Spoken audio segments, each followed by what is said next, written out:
Meanwhile, Jewish communities in Germany do say they are facing growing anti-Semitism. Many say they've been the target of discrimination or harassment on a daily basis. And they do believe the problem has been made worse by the US president's recent policies towards Israel. With more, here's our Europe correspondent, Peter Oliver.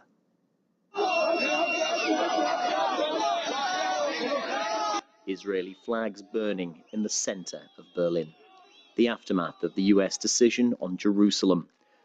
But apart from protests, it's feared the backlash would overstep the line into attacks against Jewish people. A police investigation is underway here in Berlin following a shocking display of anti-Semitism outside of a Jewish restaurant. Was wolltet ihr nach 45 hier? Euch 6 Millionen Menschen sind umgebracht worden von euch. Niemand schützt euch. Wir werden alle mit den Gaskammern landen. The owner of the restaurant says he expects these type of attacks, considering the current climate. It was a typical hatred incident against Jews. It started with the typical Israel is bad story, then Trump is bad, and then go to the gas chamber. In 5 years, you will be dead. We have, unfortunately, a lot of cases different than this, similar to this. Mostly it's anonymous. We get a lot of phone calls with Nazi sayings, with anti-Israel sayings.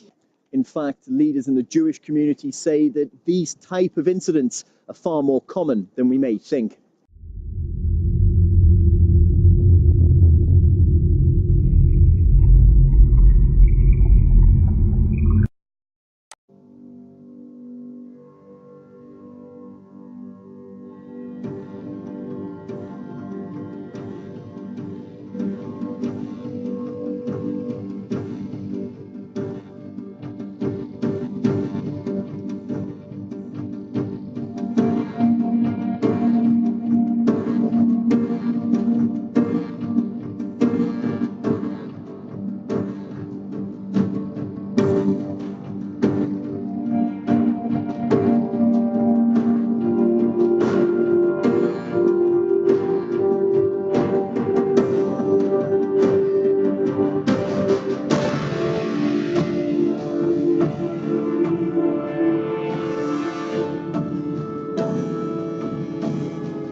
Finished for a while. This thing's gonna go. We got multiple angles. Go get it. Go get it. We're not stopping. We're rolling. Dude, that's scary. Like, I'm legit scared. It's a rocket. It's a rocket. Or it could be something else. That thing's just stationary behind it. It's moving too slow to be a rocket. Look how slow it's going. That was just hanging there, right there. That's a trip. Shit. Here we go, people. We're rolling with it. Turn down the music behind us. Turn down the music. Turn down the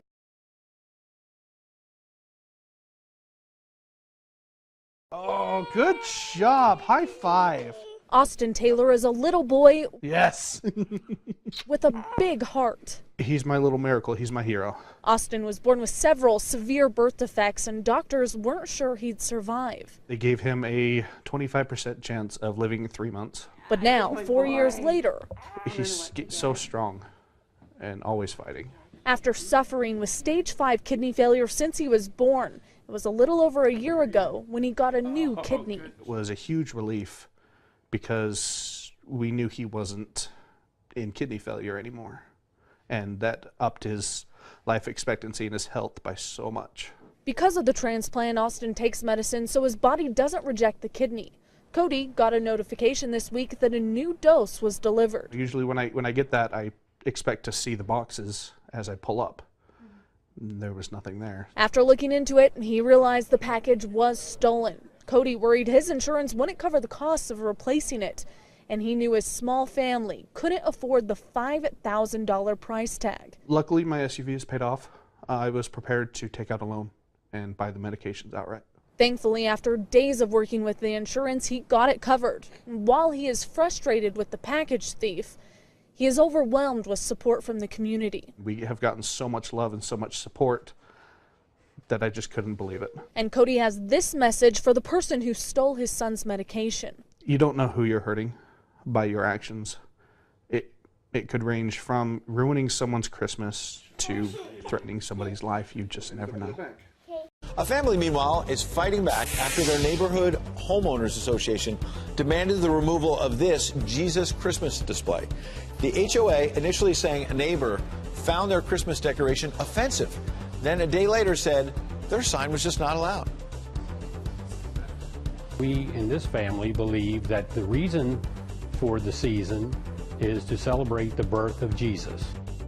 And the family is standing their ground and keeping their decorations up, they say, until January 15th, when the rules say all displays must come down.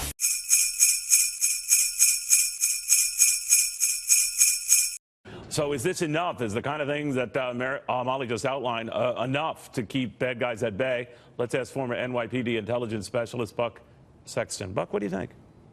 Well, Neil, we certainly hope it will be enough, and the work that we just heard about by the FBI to prevent an attack on Christmas Day out in San Francisco is exactly the kind of effort that we need to see from law enforcement and the intelligence community in this country.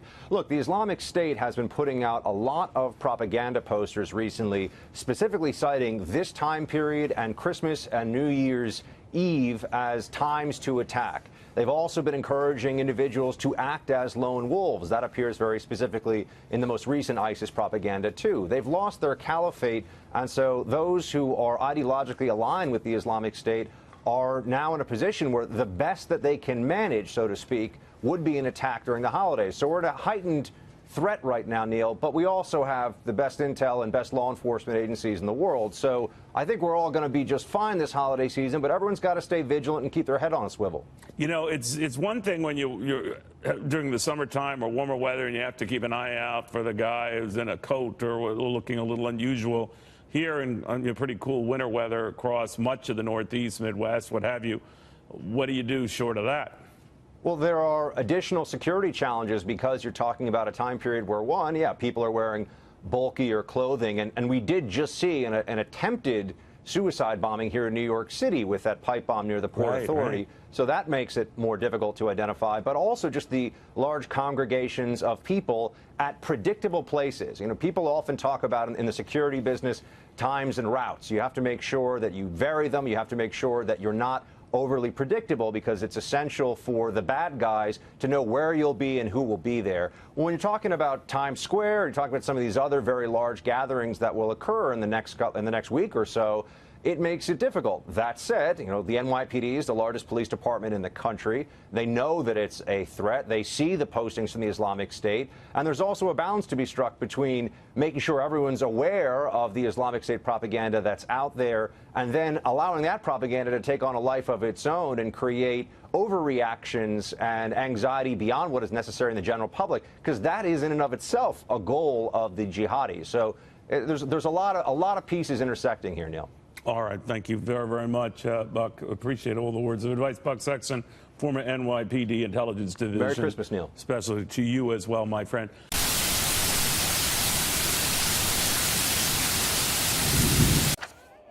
Flash floods and mudslides brought on by Tropical Storm Tembin. The towns of Tubod and Piagapo on Mindanao Island, the Philippines' second largest, have been devastated. Dozens of homes are destroyed, and rescue workers fear the number of casualties will rise.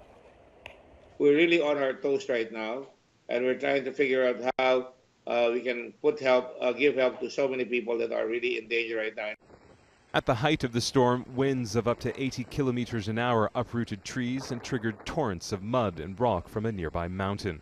Volunteers are digging with whatever they can to try and recover bodies. Power cuts and the loss of communication lines have hampered rescue efforts. The terrain is kind of rough. There are a lot of rocks, and the area is pretty wide. It's not just in one province, but in several provinces. So we're having a hard time trying to communicate to other areas that may have been affected. Last week, 46 people were killed in the central Philippines in a similar storm. The Philippines is hit by around 24 major cyclones each year on average, many of them deadly. But Mindanao Island, home to 20 million people, is rarely hit. The region is still recovering from Typhoon Haiyan, which killed more than 7,000 people and affected millions in 2013. And while the worst of Storm Tembin has passed, it will take a long time before this area recovers.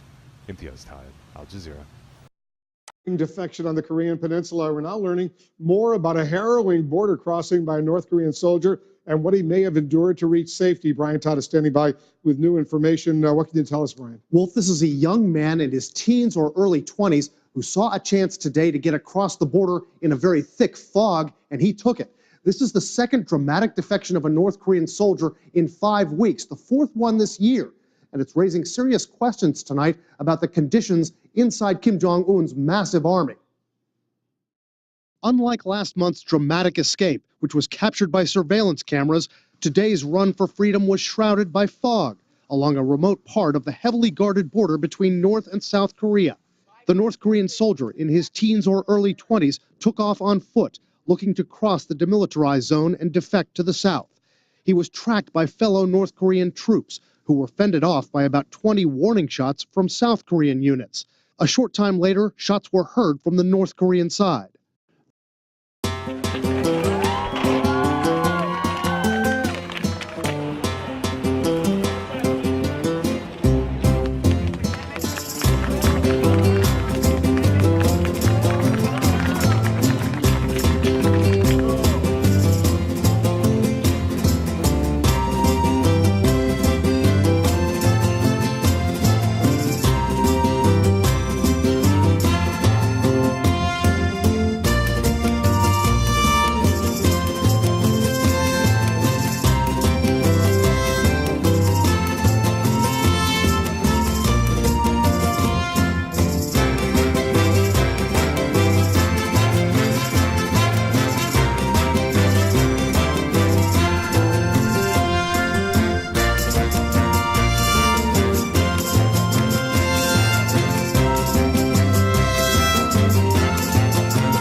That particular noise means only one thing.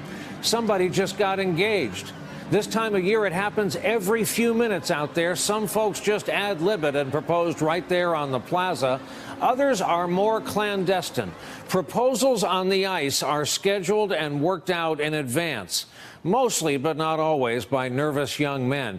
Using a tactic that we won't reveal, the other skaters seem to melt away, leaving one couple and then the question to be popped. And for a fee, because this is New York after all, video to be shot and official photos taken. On this fancy patch of ice in these days before Christmas, taking a knee has nothing to do with politics here and everything to do with two lives that are about to change forever and perhaps bring even more lives into the world with them. They will always remember where they were. Just the sound of it is impossible for us to forget. And in these days of so much darkness in our news, so much tumult in our public life, what happens out back is proof that, to quote a great work, love actually is all around.